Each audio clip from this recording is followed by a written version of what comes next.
Amém, pastor Graça e querido. paz, como é que está? Tudo bem? Tudo bem? E o irmão, como tá, querido? Melhor agora falando com você. Saudades, viu? Saudades mesmo. Então, quanto tempo, né? Quanto tempo. Pois é, eu quero que o irmão saiba, viu, que o irmão é uma das minhas prioridades depois da nossa inauguração aqui, de tê-lo aqui ministrando, tá? Ministrando em conferência da família, mas também ministrando no domingo. Nós te amamos Amém. muito. O irmão mora no meu coração. E eu sempre tenho falado para a nossa equipe, olha, pastor José Gonçalves, nós vamos estar trazendo ele, e isso é com certeza. Ele é precioso demais, demais, demais. Nós te amamos muito, viu, pastor Josué? E nós estamos muito animados, porque se Deus quiser, logo após essa pandemia, nós vamos estar fazendo a grande inauguração. O prédio está sendo preparado, um novo local. Uau, está ficando muito chique, muito bonito. Vai ser bom, vai gostar muito. Vai Que ser muito. lindo, que lindo. E a recíproca é verdadeira. Nós aqui, eu, Douglas, minha esposa, nossa família, tem você e sua família em alta estima. E eu disse uma vez para você uma coisa, e é verdade. Depois que eu comecei a andar um pouco mais próximo de você, é, eu confesso que eu melhorei bastante. Eu melhorei bastante. Amém. O pastor Sabá, ele brinca, ele fala assim ele brinca, né? Ele fala, depois que eu comecei a discipulá-lo, que eu cresci, né? Depois que eu comecei a discipular ele, eu cresci muito. Aí ele fala que eu cresci em paciência, eu cresci em paciência, abnegação. É Mas, verdade, é verdade. mas essa vida com Jesus é uma bênção, né? Glória a É uma Deus. benção. É. E como que tá? O que o irmão deve estar trabalhando muito, né? Muitas lives, muitas gravações, muitas coisas que o irmão deve estar fazendo agora durante essa pandemia, né? Eu já trabalhava bastante, né, com a internet. E, E agora aumentou ainda mais. Como nós estamos limitados por causa do confinamento, a gente então usa essas ferramentas para continuar trabalhando. E eu, por exemplo, atendo alguns amigos fazendo lives. Não são todos, porque senão a gente passava o dia só fazendo live, na verdade. Mas a gente atende alguns amigos fazendo live. Agora, aquele mesmo trabalho que eu faço lá na Casa de Recuperação de Casamentos, eu estou fazendo online com casais. uau, que lindo! Que Então, lindo. é muito interessante, porque os casais se inscrevem e aí eu faço ao vivo, ministrando o mesmo conteúdo, aplicando as mesmas ferramentas, a gente dá as mesmas lições de casa. E por Uau! incrível que pareça, Deus está fazendo tantos milagres nas casas que eu Ah, estou com expectativa muito grande para o próximo, que vai ser dia 7, 8 e 9. amém. 7, 8 Tem e sido uma 9 benção. É. de maio agora, é? De Glória a maio, Deus. de maio, de maio. A Que bem. gente está esperando 500 casais. Uau! Porque e é ao vivo, né? Porque são 2 horas e meia na quinta-feira, 2 horas e meia na sexta-feira, 3 horas no sábado e 2 ou 3 horas no sábado à noite. E Uau! aí, no sábado à tarde, eu faço uma live falando com todos os casais que se inscrevem. Uau! Então é Uau! muito bom, é muito bom, é muito bom, é Aí, muito nesse bom. caso, faz pelo YouTube, é a live? É pelo YouTube. Não, não. É uma plataforma, porque é um ambiente fechado só para quem se inscreve. Ah, tá. Tá certo. Mas Entendeu? tem jeito de parece fazer YouTube restrito também, né? Restrito também. Pelo que eu Tem, vi. mas olha o seguinte: se você faz pelo YouTube e quem está fazendo dá um copiar, né, e colar, manda para o outro. Entendeu? Ah, Se entendi. copia o link, manda para o outro assiste, não é? Ah, Entendeu? tá. Agora, Ah, nessa plataforma, não. Nessa plataforma é só os que estão na sala mesmo. então é uma plataforma totalmente separada de YouTube, É de separado. Zoom, não é Zoom também, Separado. não, né? É outra coisa, né? Não, não é Zoom, não. É outra coisa. Depois, se você quiser, Eu até mostro para você, passo para você, porque é muito interessante. Muito É, legal. a gente paga uma taxa para a plataforma. Tem várias plataformas, né? Tem as muito caras, tem as médias, tem a mais em conta, dependendo do que, nem, por exemplo, no caso, eu estou usando uma que você paga, acho que é R$ 1,70, R$ 1,80 por pessoa, e você vai comprando o que você precisa. Ó, eu preciso para 500 pessoas. Aí ele libera. Não, eu preciso para 1.000 pessoas. Aí ele libera, entendeu? Uau, impressionante, muito É, legal, muito legal, muito legal. Mas, é, pastor é Josué, muito bom. é lindo ver que o irmão tem pregado muito sobre família, ensinado tanto sobre família, sobre liderança também, mas vendo a sua família tão exemplar, né? A sua família tão envolvida na obra. Seu filho Douglas é uma pessoa realmente fora da curva, totalmente fora da curva, um homem de Deus, né? É, Totalmente ungido, gracioso. É lindo ver a sua família toda envolvida na obra. Isso é tão bonito. Quais são alguns segredos para ver a família toda assim apaixonada por Jesus? Nos conte aí, irmão. Daqui um pouco eu vou fazer outras perguntas também, que nossos ouvintes estão esperando já essas perguntas que eu já prometi para eles que eu vou fazer para você. Mas eu queria legal. saber quais são alguns segredos de uma família assim tão vitoriosa, né? Veja só, eu penso que o segredo está na forma como os pais educam os seus filhos desde pequeno, não é? Desde pequeno. Isso é quando os pais são já cristãos e no nascimento dos primeiros filhos, não é? Eu ultimamente venho ministrando uma palavra onde eu digo o seguinte: cada filho, cada filho é uma missão, cada filho é uma promessa, cada filho é uma flecha e cada filho é uma ovelha. E quando eu falo sobre cada filho é uma missão, eu lembro de José, não é? José, marido de Maria, pai adotivo de Jesus. Quando Deus, na sua soberania, decidiu que havia chegado o tempo de o Verbo se fazer carne e habitar entre nós, o seu filho, ele poderia, na sua soberania, pensar assim, ó, eu sou soberano, então eu vou encher Maria do Espírito Santo, o Espírito Santo vai engravidar Maria, aí eu vou mobilizar alguns anjos para assistir Maria, e Maria não vai precisar da presença do homem no processo de criação do meu filho. No entanto, Deus não fez assim. Deus chama José e dá para José a missão de criar seu filho como um pai adotivo. Aí eu digo o seguinte: nem Deus abriu mão da figura do homem como pai no Uau, processo de criação do seu filho.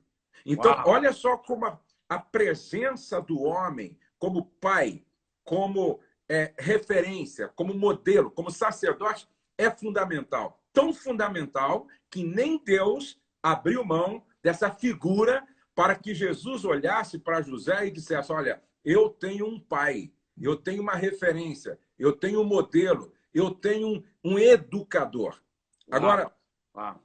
qual era a missão de José? A missão de José era criar um filho para Deus, certo? Essa era a missão de José, criar um filho para Deus.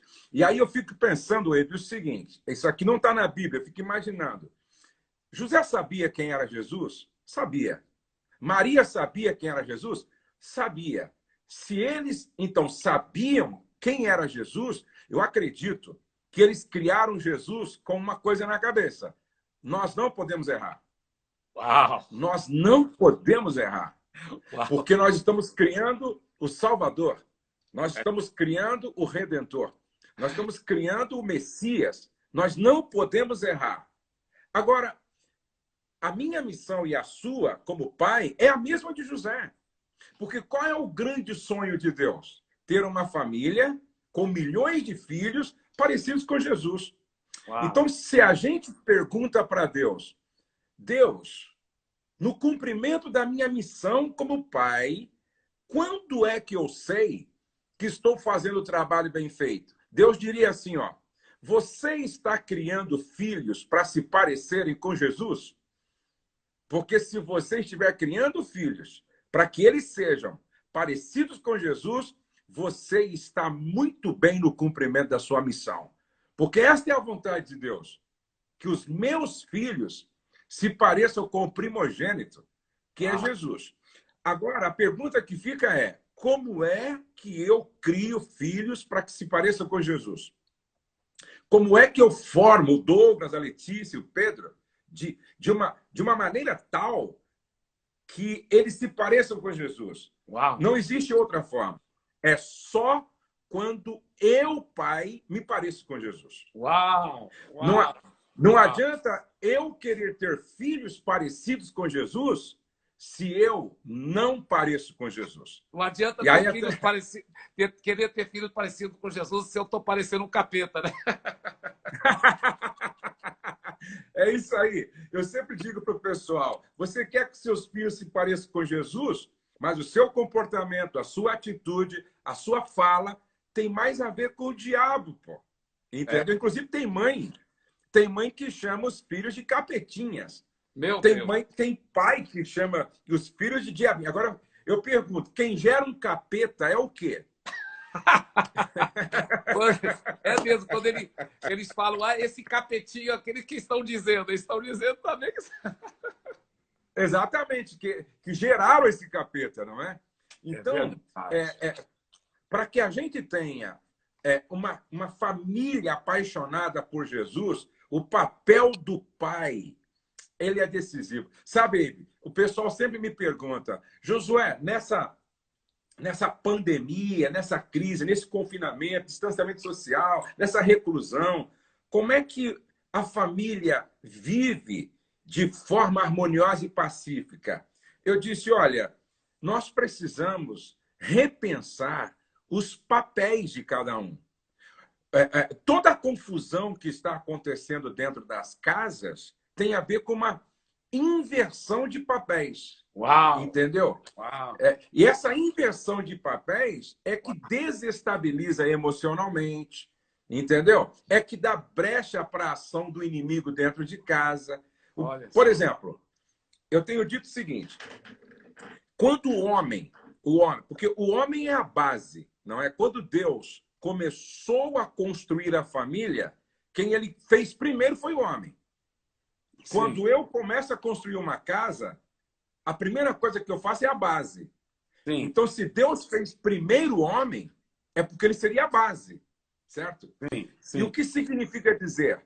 Quando essa base ela é frágil, vulnerável, falha, toda a construção fica comprometida. Olha. Então, por que Eva pecou? Porque Adão falhou. Deus disse assim para o homem, ó, você vai governar, você vai cultivar e você vai guardar. Mas e Eva? Vai fazer o quê? Eva vai te auxiliar. Então, Eva te auxilia no governo, Eva te auxilia no cultivo, Eva te auxilia no guardar. Agora, hoje, o que a gente está vendo? A gente está vendo mulher governando, mulher cultivando, a mulher guardando e o homem jogando videogame. Entendeu? Olha. E o homem brincando, não é verdade? Com joguinhos virtuais. E o homem displicente. Tá. Então, quando o Adão não guarda o jardim, a serpente entra e ela começa a ser uma voz influenciadora a partir da esposa. Porque se o homem tem autoridade, a mulher tem o poder de influência. E ela tem um poder tão grande para influenciar que ela convenceu Adão a comer do fruto. Pô. Olha. E é um perigo isso. É um perigo. Entendeu? É um perigo. Não, igual a gente brinca, né, falando assim, né, quando a gente está elogiando as mulheres, né? É claro que é só brincadeira, viu, mulheres? Mas a gente elogiando, poxa, onde a gente estaria, né, se não fosse pelas mulheres? Aí alguém respondeu, no Jardim do Éden.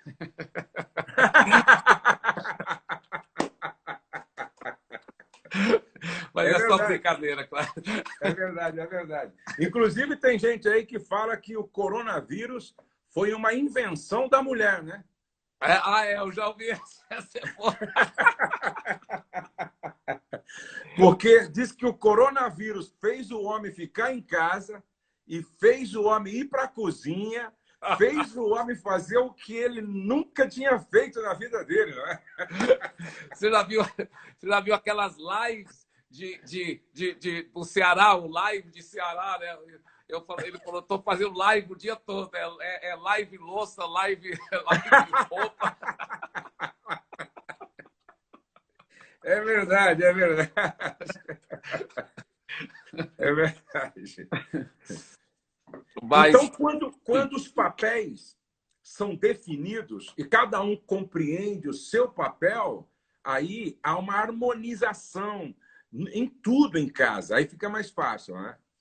Agora, pastor Josué, e se o homem de repente se tocar, né? Tem algum homem assistindo a gente agora, ele se toca. Meu Deus, eu estou com papéis invertidos mesmo. Minha esposa que mais ou menos comanda tudo, ela que decide. E eu muitas vezes estou omisso, né? Estou omisso, só lendo, ou assistindo televisão, ou Netflix, ou jogando videogame. O que esse homem deve fazer? Qual deve ser o procedimento de um homem desse? Assim, como ele pode mudar essa situação? Ele reúne a família, pede perdão e fala, agora vai ser diferente. É assim que o irmão sugere que ele faça? O processo de transformação na vida do filho pródigo, depois dele ter saído de casa, começou quando ele caiu em si, não é? Uau! Quando ele caiu em si, ou seja, quando a ficha caiu, ele falou, pô, eu preciso rever o que aconteceu comigo. Primeiro, eu saí da onde eu nunca deveria ter saído. Segundo, eu flechei o coração de quem eu nunca deveria ter flechado. Uau! Terceiro, eu não reconheci o valor daquilo que realmente tem valor na vida. Então, levantar-me-ei e vou ter com meu pai, vou ter com aquele que eu nunca, jamais deveria ter frustrado, traído, machucado, ferido. E vou pedir perdão. Então, esse caminho é muito importante. Quando você cai em si, reconhece, certo, que você errou, pede perdão e começa a fazer aquilo que é papel seu, ou é papel dos dois, ou é papel dos três que têm filho. Sabe, o que os homens precisam? Os homens precisam entender casamento na perspectiva de uma sociedade. Tá? Entender casamento na perspectiva de uma sociedade. Uma sociedade, se você pensar em uma sociedade comercial, ela só dá lucro, ela só vinga, ela só vai para frente se houver comprometimento. E quando eu falo em comprometimento, eu estou falando em três coisas fundamentais: sacrifício, entrega e dedicação. Uau! Se eu, sócio conjugal da minha esposa, se eu estiver comprometido com esse grande negócio chamado casamento e família, eu vou me sacrificar. Uau. Eu vou me dedicar e eu vou me entregar.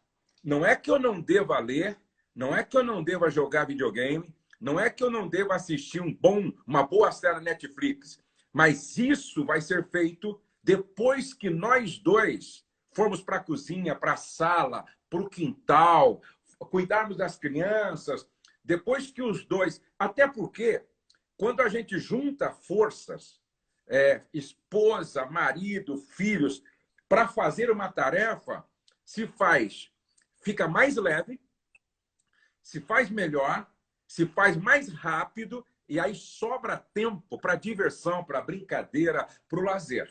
O que não pode haver é um espírito egoísta, é um espírito egocêntrico, é um espírito individualista.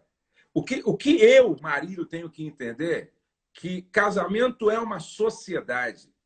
E se eu quero ter lucro emocional, se eu quero ter lucro espiritual, se eu quero ter lucro material, eu preciso ter espírito de equipe. Eu tenho que ter espírito de equipe. E quando eu falo em espírito de equipe, eu estou falando de espírito de cooperatividade.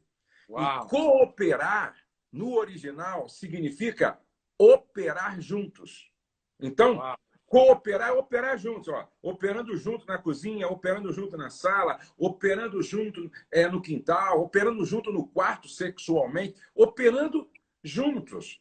Aí, então, a quarentena, em vez de se tornar um tempo de angústia, de estresse, de tensão, acaba sendo um tempo de crescimento, de edificação, de avanço em todos os aspectos. A casa se torna uma extensão do céu quando você age de acordo com o céu que habita dentro de você. Uau! Que lindo, pastor Josué. Agora, inclusive, eu só até quero falar para vocês aqui da Past Church de São Paulo e da região da Grande São Paulo. O pastor Josué é um dos melhores comunicadores que eu conheço, de coração. E ele vai estar vindo aqui ministrando muito na Past Church de São Paulo, logo após a nossa inauguração. Nós estamos olhando com muita expectativa. Nós temos um amor muito grande, um respeito, uma admiração muito grande pelo pastor Josué. Agora, pastor Josué, uma das coisas que eu prometi para o nosso pessoal que eu ia perguntar para você, e quando tem aquela guerra fria, vamos supor, papéis foram invertidos, problemas surgiram, discussão, briga, enfim, aí virou aquela guerra fria, né? O marido não quer dar o braço a torcer, e a esposa também não quer, e quando vão dormir, parece que tem o mar vermelho que está abrindo lá no meio da cama, né? Porque tem uma divisão tão grande, uma separação, enfim, é aquela guerra fria entre o casal. O que devem fazer? E vamos supor que a esposa é mais sensível, mais espiritual, ela que está ouvindo, talvez até essa live. Tanto do lado do homem como do lado da esposa. O que o irmão sugere nesse caso da guerra fria? Veja só, a oração ela é uma ferramenta extraordinária para desarmar o outro. Porque quando a gente ora, por mais que o outro seja incrédulo, certo? Ele entende o poder da oração. Por mais que o outro esteja distante de Deus, ele entende o poder da oração. Foi uma rainha que disse que ela tinha medo quando acho que John Knox dobrava o joelho.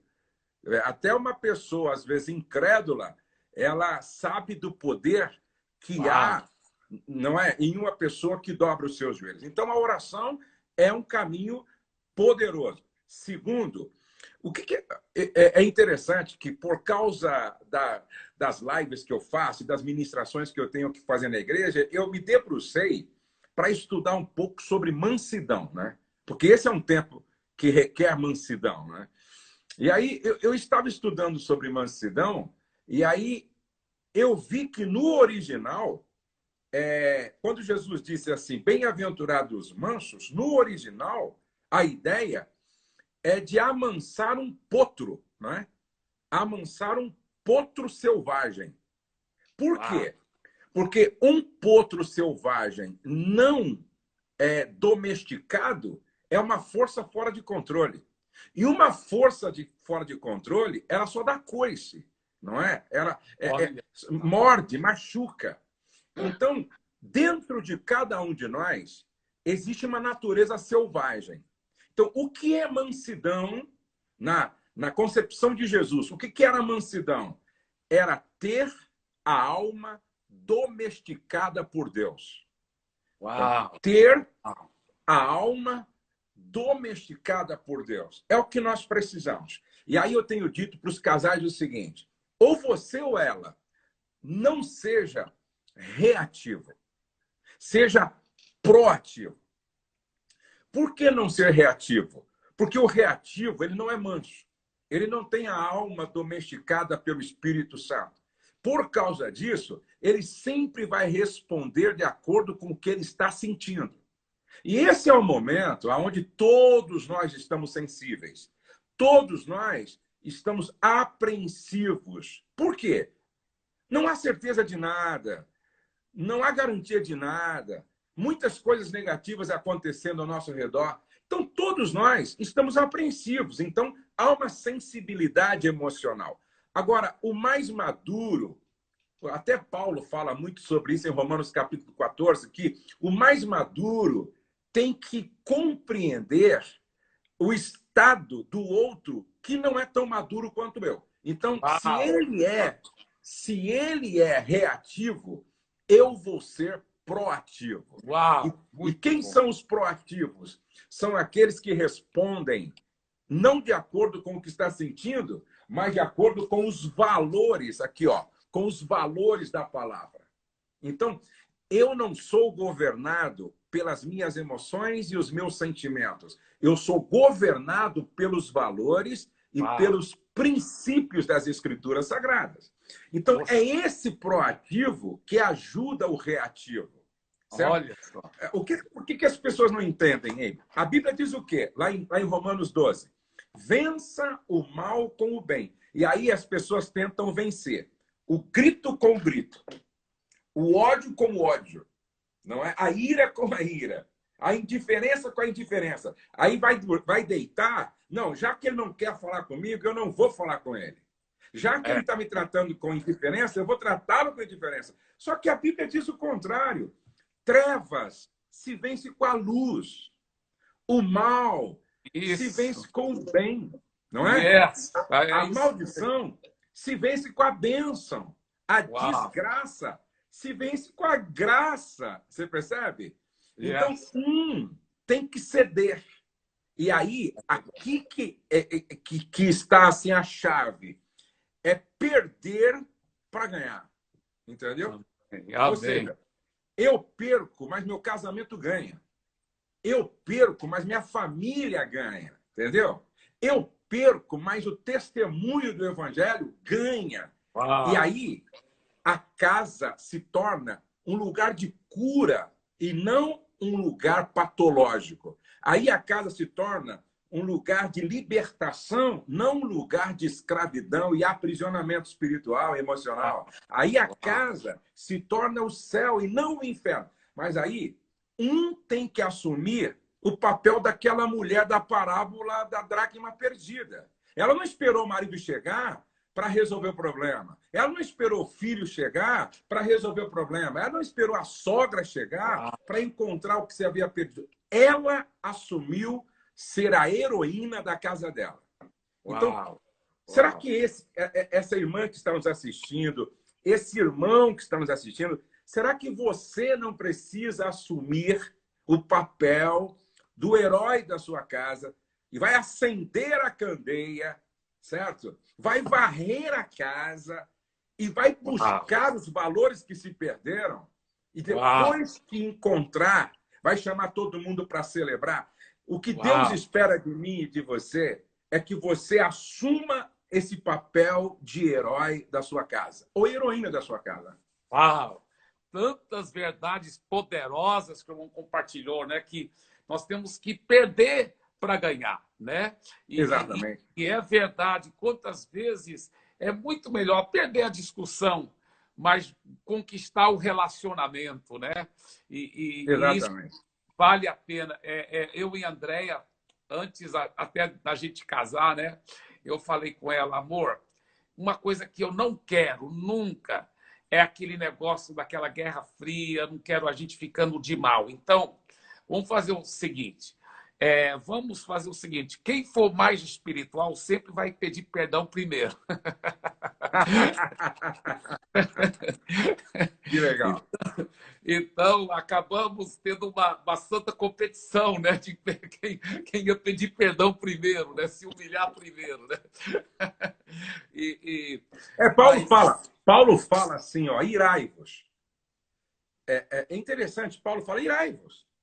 O sentimento de ira só acontece em quem está vivo. Se você está vivo, a ira é uma possibilidade, sempre. Paulo diz, não tem nada de errado em você ter um momento de ira. Só que ele diz assim, ó, não pequeis. Uau! Certo? Uau! Ou seja, tenha autocontrole das suas É. emoções. Tá? Tenha autocontrole. Segundo, não deis lugar ao diabo. Veja que Paulo coloca assim, ó, não deis lugar ao diabo, logo em seguida, quando ele fala de ira. Por que que Paulo fala do diabo logo após falar de ira? Porque o momento mais favorável para o diabo assumir o controle é quando nós perdemos o controle. Então, Uau! quando Peraí, eu repete perco isso de novo. Isso é profundo demais. Por favor, repita isso, pastor. o momento mais favorável para o diabo assumir o controle das emoções, das nossas emoções, é quando nós perdemos o controle. Certo? Uau! Então, quando eu perco o controle, o diabo assume o controle. E o que Uau! acontece na sequência, Paulo diz assim, ó, não saia da vossa boca nenhuma palavra torpe, que no original, na verdade, é nenhuma palavra podre. Certo? Uau! Então, escute o que eu estou dizendo, todos vocês aí, ó. Como é que eu consigo controlar a minha língua? Quando eu tenho controle das minhas emoções. E quando é que eu tenho controle das minhas emoções? Quando eu coloco inteligência emocional. E é a mansidão. Mansidão é ter as rédeas das emoções sob controle. E quando é que as minhas emoções passam a estar sob controle? Quando eu me submeto, certo? Ao controle do Espírito Santo. Uau! Então, Yes. o Espírito Santo me faz lembrar. E quando eu lembro dos valores da palavra, eu digo, o que eu estou sentindo é muita raiva. Mas eu não vivo pelo que sinto.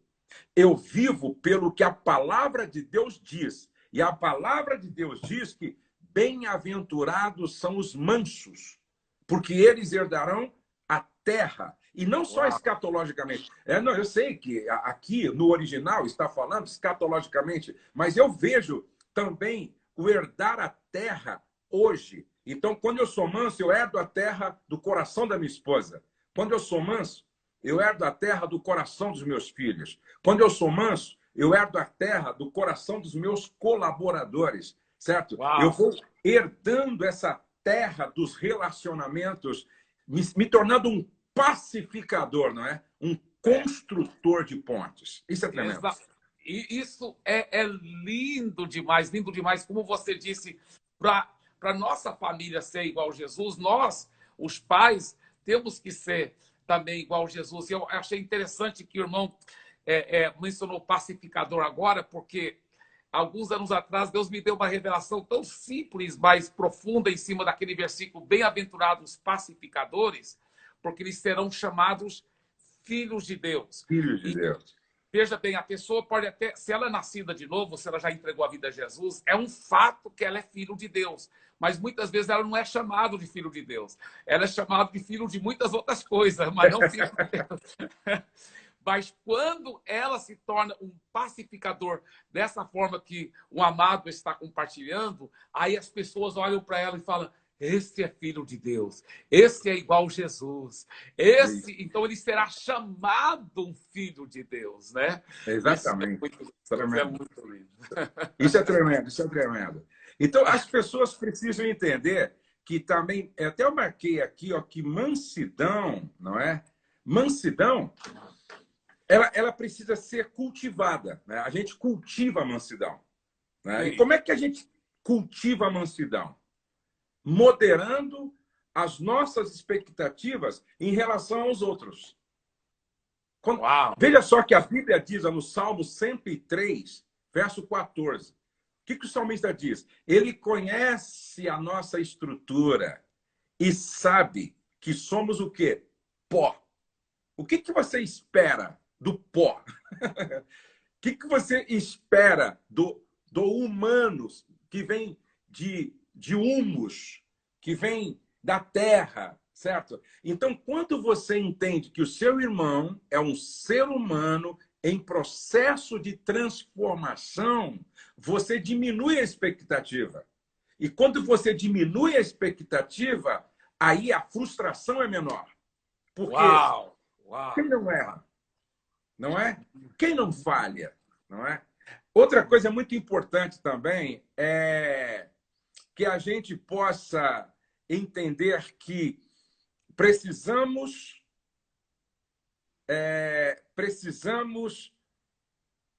ter prazer nas alegrias dos outros.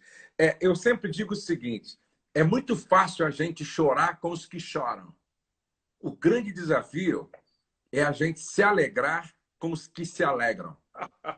Porque todos nós lutamos contra a inveja, não é? É verdade. Todos nós. Não é? Verdade. E o Verdade. que é inveja? É sentir tristeza pela alegria do outro. E se existe uma ferramenta que leva as pessoas a ficar se comparando, é o Instagram, é o Facebook, é o Twitter, não é? É o YouTube. E a inveja sempre foi e será o resultado de comparação. Olha. As pessoas não querem ser o que Deus criou elas para ser. Elas querem ser o outro. Elas querem ter o que o outro tem. Elas querem viver a realidade do outro. E muitas vezes este é o sentimento que provoca atritos e conflitos dentro da própria casa. Porque a mulher fica vendo a outra irmã, não é? Viajando, e num carro bonito, no aeroporto. Aí ela diz para o marido: aqui, ó, isso você não me dá. Ó. É isso aqui que eu quero, né? Essa inveja vai corroendo a relação, vai perturbando a relação. Então, a gente precisa encontrar alegria naquilo que Deus nos deu, não é? E aí eu tenho dito, Eibe, para as pessoas: pare de focar no negativo, porque tudo aquilo que você foca expande, cresce. Se você focar muito no negativo, isso vai expandir, isso vai crescer. O contrário também é verdadeiro. Se você foca no positivo... Esses dias um irmão disse assim: pô, pastor, estou começando com assim, a sensação de chegada de uma depressão. Eu não estou bem, de repente eu me pego chorando. E eu comecei a perceber que era apenas a consequência do foco. Ele estava só focando no lado ruim de tudo que aconteceu na vida dele. Aí ele veio aqui na minha sala, aqui no meu escritório. Eu disse: ó, faz o seguinte, pega um papel, pega uma caneta. Vamos fazer uma lista aqui de todas as coisas positivas que você tem para agradecer a Deus. Vamos fazer. Aí eu ajudei ele. Aí eu comecei a mostrar, porque ele trabalha comigo. Eu falei: ó, você trabalha comigo. Quantos não sonham trabalhar comigo? Então, isso aqui você tem que agradecer a Deus. Ó. Agradece aqui. Aí eu fui indo. Tal. Aí eu fui marcando com ele. Fui marcando a esposa, as filhas, a casa, o carro, a saúde, a refeição que não tem faltado. Fui marcando.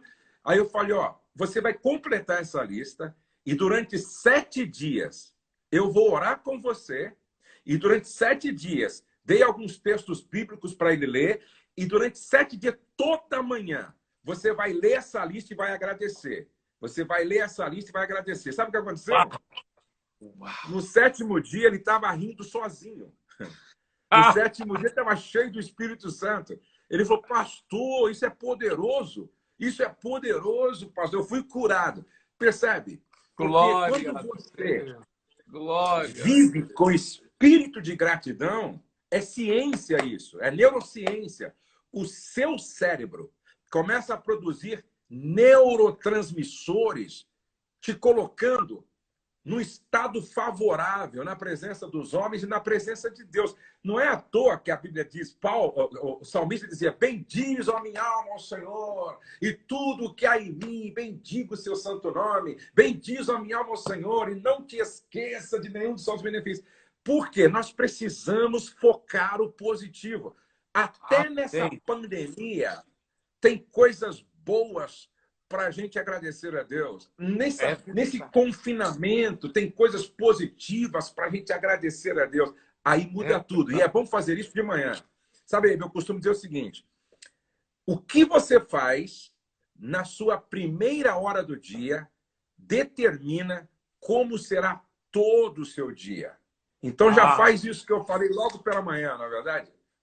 uau, que lindos conselhos, que lindo. Olha, inclusive, nós estamos gravando, nós vamos estar gravando essa live, depois eu vou estar colocando também no YouTube, no meu canal do YouTube, por quê? Porque essas verdades são muito ricas. Isso aqui é um seminário que estamos recebendo aqui. Eu agradeço muito, é muito bom mesmo, muita bênção. Agora, Pastor Josué, outra coisa que eu prometi para nosso povo aí, os meus seguidores preciosos, eu prometi o seguinte, que você falaria para nós quais são alguns erros que o homem não pode fazer, que o marido não pode cometer. E alguns erros que a esposa também não pode cometer. Eu lembro que você tem até um livro, né? É um livro... Qual é o título do livro mesmo? Cento e tantos... 104 erros que um casal não pode cometer. Aí eu lembro que você sempre anuncia assim, você fala, olha, meu livro aqui, 104 erros que o casal não pode cometer, e se você não comprar o livro, vai ser o 105º, vai ser o erro 106. É verdade. Nos conta então, quais são alguns erros que o homem não pode cometer, alguns erros que a mulher não pode cometer. Tem um erro que nem o homem nem a mulher pode cometer. Por exemplo, dizer assim, vamos para o homem e para a esposa, eu te amo, mas odeio tua mãe. Eu te amo, mas odeio teu pai.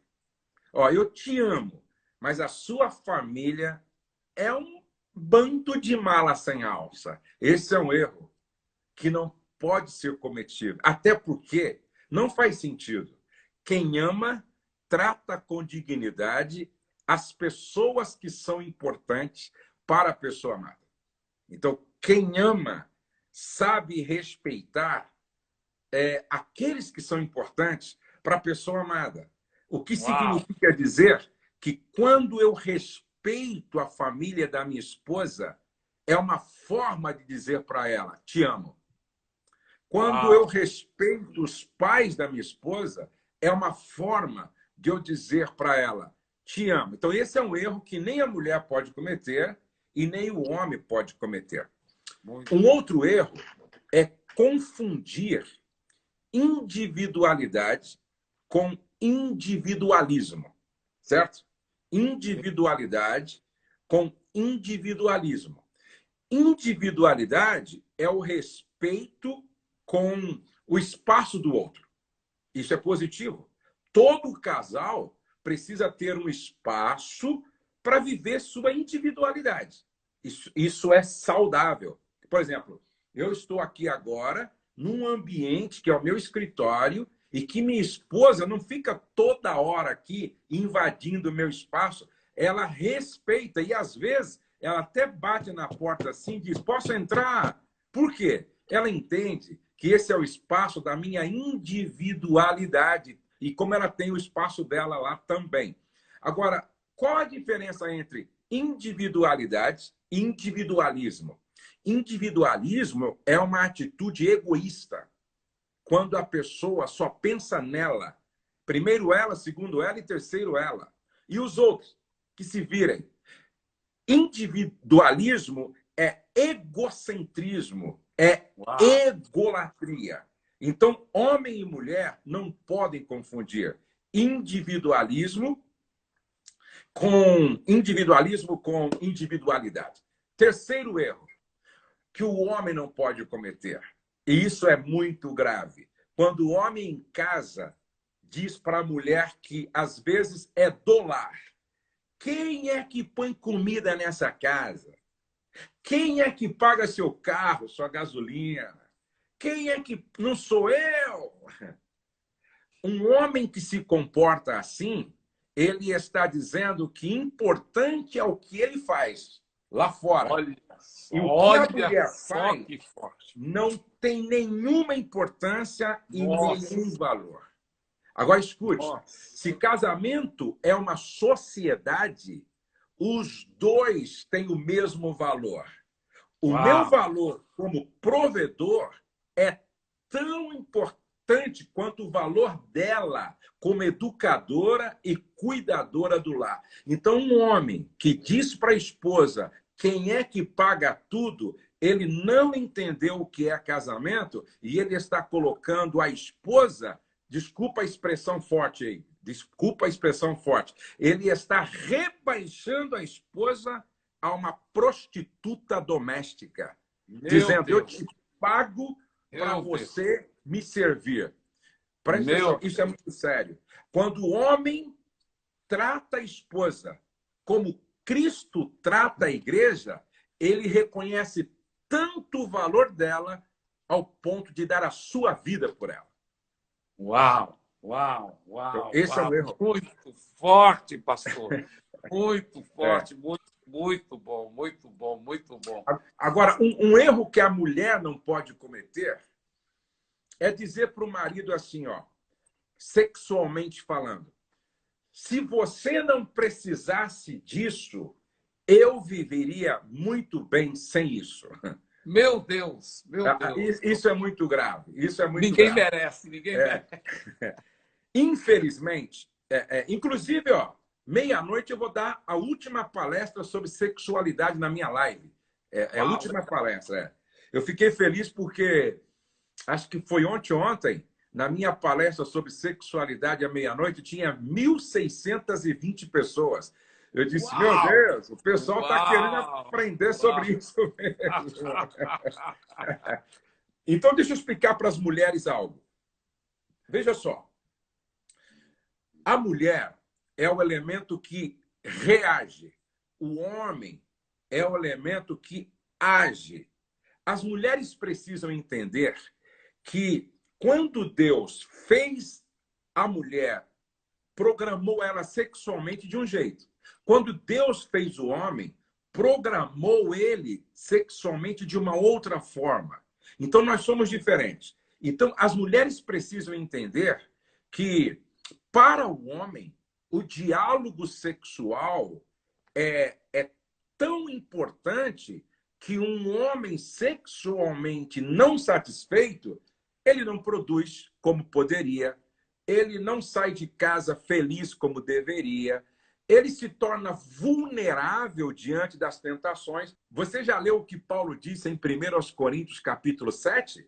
Paulo disse assim, olha, mas por causa da impureza, imoralidade, prostituição, cada um tem a sua própria mulher e cada mulher o seu próprio marido. O marido não negue à mulher o que lhe é devido, e a mulher não nega ao marido o que lhe é devido.